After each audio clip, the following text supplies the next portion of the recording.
be a love train here, that's for sure. So good morning, everybody. We're preparing.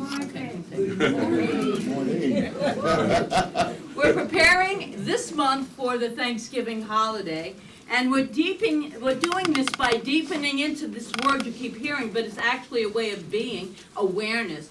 The awareness, the consciousness of plenty through expanded awareness, up-leveled thinking, and an attitude of gratitude. We always like an attitude of gratitude, being grateful. So today, as you have gathered, our topic is magnetizing the plenty, just being that magnet to pull the plenty into our lives. And I want to begin with two statements, and they may seem a bit harsh, but we're gonna deepen into them. On the surface, they will feel that way, but we are going to uncover what these pearls of wisdom could mean. Get the gold right out of them. So, are you ready? Yes. Yes. Oh yeah, let's go. Let's do it. We're ready. That's right. So, we're going to go into the Bible a little bit here. At the conclusion of the parable of talents, Jesus made the first statement for us to look at today. In the master teacher Jesus' parable of the talents, a wealthy man goes away on a long trip and leaves his money to the care of 3 servants. He gives the first servant 5 talents, the second servant 2, and the third servant 1 talent. And then he returns after a long absence, and he asks the servants to show him what they have done with their money and how they have handled the stewardship of his resources. The first 2 servants tell the master they had faith in their charge. They kept the money in circulation and invested it wisely. They maximized the money's potential, and in doing so, they doubled it, and the master was pleased. By contrast, the last servant did not multiply the single talent that he was given. In fact, when the master asked him what he had done with it, he said that he was afraid. I was afraid, and I hid the talent in the earth. Being very displeased, the master takes even the single talent away and gives it to the servant who had the 10 talents, saying, and this is the part that you might have heard, "For to him who has it has been given, and it shall be increased to him. But he who has not, even that which he has shall be taken away from him."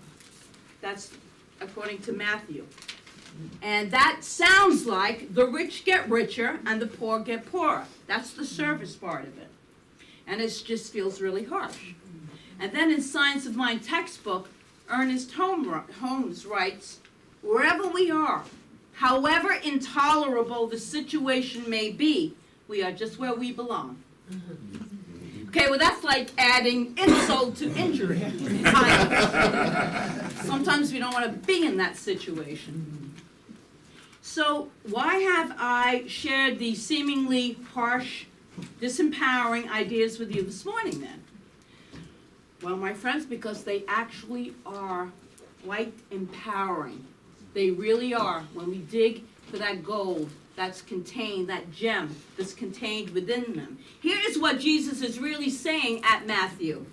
And it's verses 25 to 28. For to him who has the consciousness of plenty, it shall be given, and it shall increase to him. But he who has not the consciousness of plenty, even that shall be taken away from him. And that's what Ernest Holmes wrote immediately after his kind of harsh indictment, in a way, of being right where you belong, even when it doesn't feel like you want to be there. But you're there by right of consciousness. There's that word again, that consciousness, that infinite awareness that holds everything that we are, our consciousness.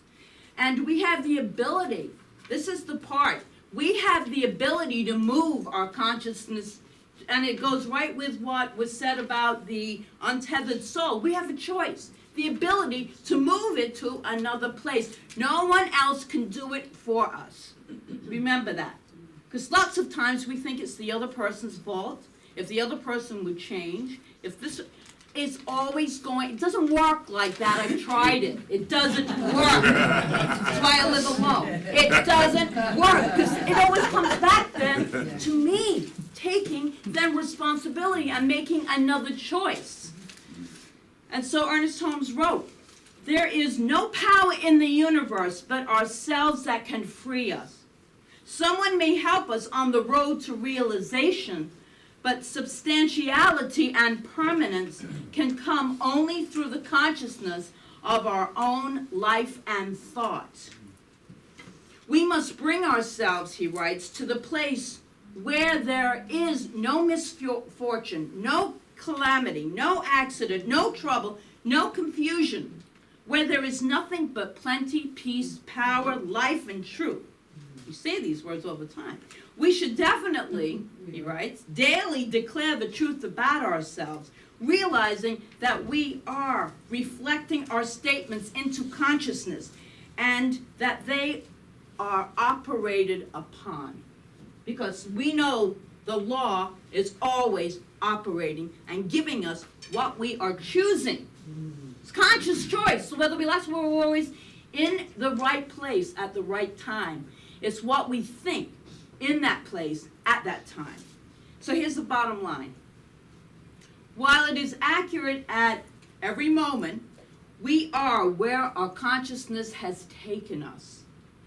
And while we might not like it there, if we do some really important things while we are there, that's when we can change our consciousness to magnetize plenty.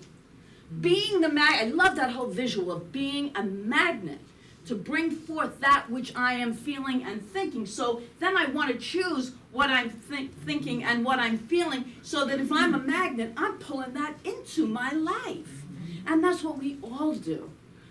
Ralph Waldo Trine, in tune with the infinite, wrote, "When we live in the realization of our oneness with the spirit of infinite plenty, the power that has brought, that is continuously bringing, all things into expression in material form, we become magnets to attract to ourselves a continual supply of whatsoever things we desire."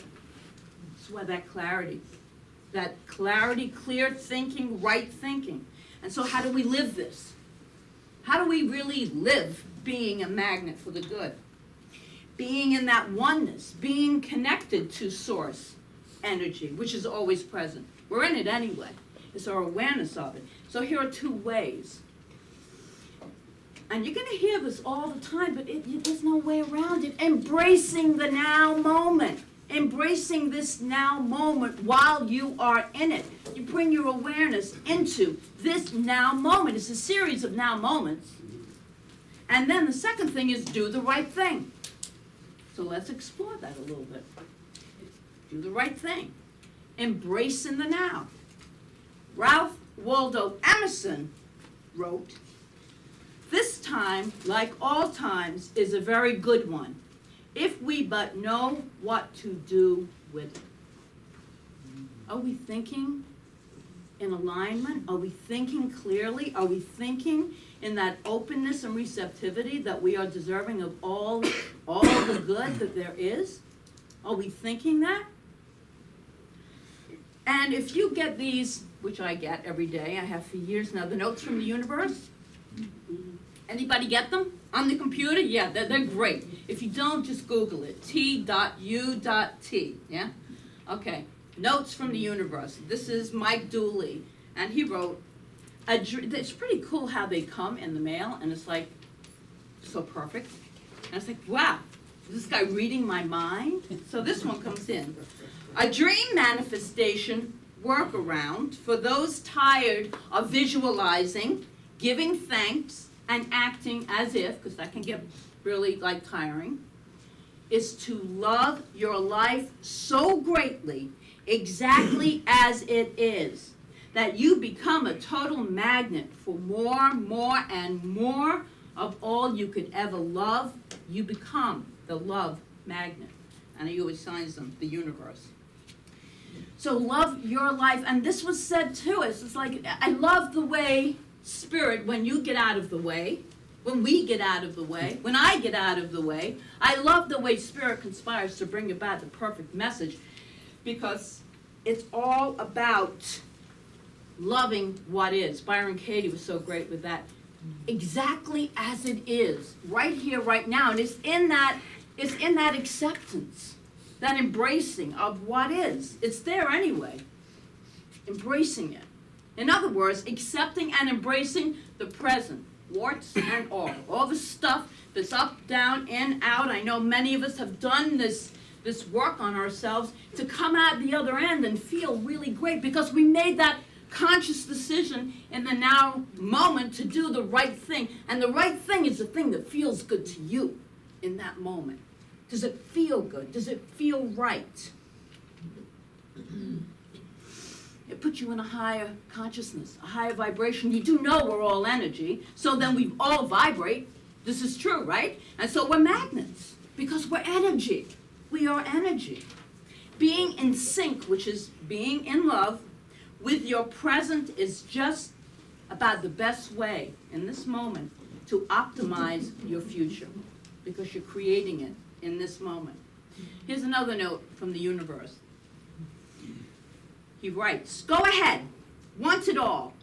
Just learn to be happy before it arrives, or you may not notice it when it does. Tally ho, the universe. If you get his stuff, you know he's English or Australian, one of those things. I'm from England, but you wouldn't know it.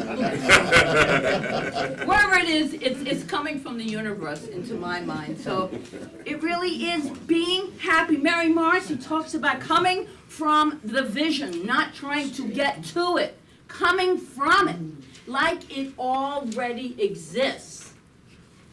Get the feeling within ourselves of what we want to experience. That's the vibration that's going out into the substance, into the universe, and bringing back the experience in our lives. We must stop thinking of what we desire in relationship to time, space, or environment, or in the relative sense. And we must commence to think of them, begin to think of them as if they already exist in the absolute sense, because they do. Because they do. In God, everything is, we're swimming. Remember I talked about that. It's like the fish in the water, in the ocean, asking, where is the water? We are in the sea, this substance of God. And we're asking, where's the love? Where's the abundance? Where's the wholeness? We're in it. We just can't see it. And so this is when we choose consciously. This is what we attract into our lives. And in God, there is no beginning, there is no end. It's the continuum. There is only now, right? There is only now. That's why I love that clock that has now. Have you ever seen that? It's very cool. I gotta get one. The now clock. It's always now. So in 28 Laws of Attraction, this book by author Thomas Leonard, he writes, you can't change the future, although things you do now will affect it. You can't change the past, although things you do now will unlock its grip on you. So the past and the future are too important to ignore. But the present is much, much bigger and more interesting and powerful, he writes, than either one. It is what is. The less emphasis you give the other two, the more control you can take over your reality, small r reality, bringing it into the now moment with all of that power and all of the passion of everything that you want. And most of us really just want peace. We just want to be at peace and feel that sense of well-being. That's what most of us really want. The other stuff we think contributes to it. That's the outside. But it's the inside. How often do we focus on the inside? And I love these words from Ernest Holmes in Science of Mind. Let us no longer fight the old, he writes. Let us forget the past and live in the eternal present of God's happy smile. I love that. I want to live in the presence of God's happy smile. Today, he writes, is good. Very good. Tomorrow will be even better. And that vista of tomorrows stretches down the bright eternities of an endless future. Will all be good. For the nature of beauty cannot change. So we're talking about the changeless substance of this infinite, loving presence, and embracing it in the now and doing the right thing. Getting clear what the right thing is, and your body energy will tell you what is the right thing.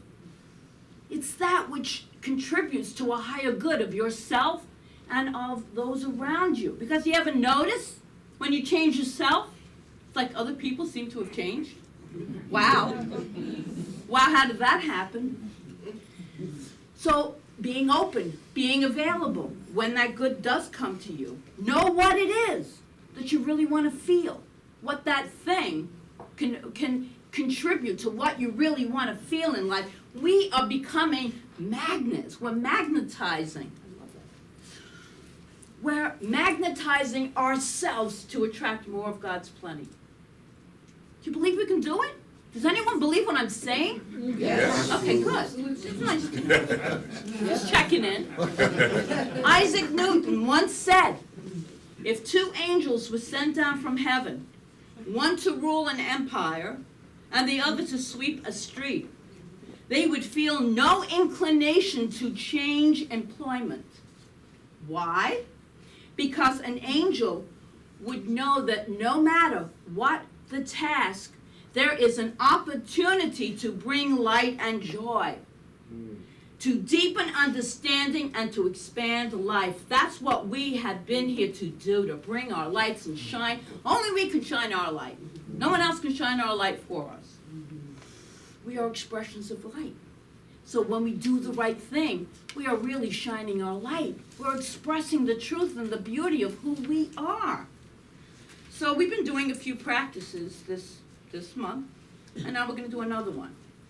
So this one, I invite you to close your eyes if you want. You want to strum a little? Yeah, sure, yeah. So right here, right now, I am breathing. Be conscious of that breath. I have a life. In this moment, life is moving through me. The power is here. The power is now. And so I choose to do all I can with what I have right here, right now. That attitude of gratitude will raise our vibration so that we really do become magnets for plenty, for peace, for well-being.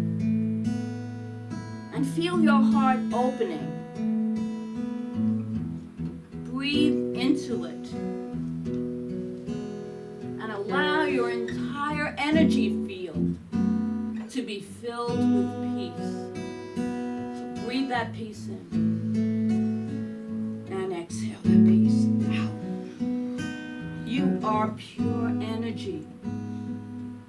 And that energy, this day, is filled with gratitude, with thanksgiving, giving thanks for what is.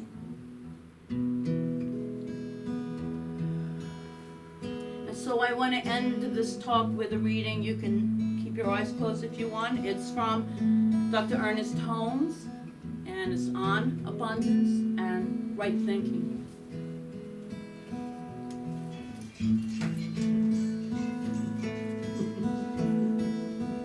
So, he writes, I am surrounded by pure spirit, by God the living spirit.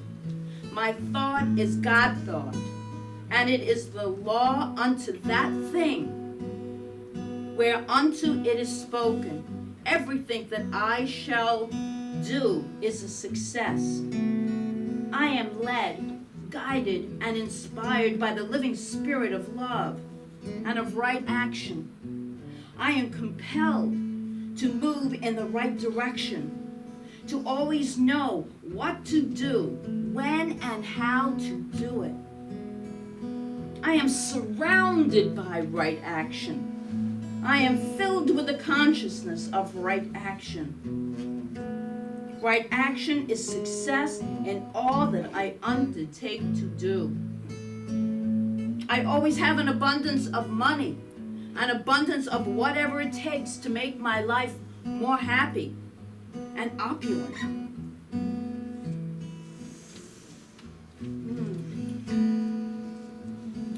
I have an inner understanding of my place in the universe. I know that it is unique. The divine has not incarnated in anyone else in just the same individual way that it has in me. I am unique and forever individualized. Therefore, I do not need to imitate anyone or to long for the good that belongs to another. All good is mine, and it now manifests in all of my experiences. So have a blessed day. Woo!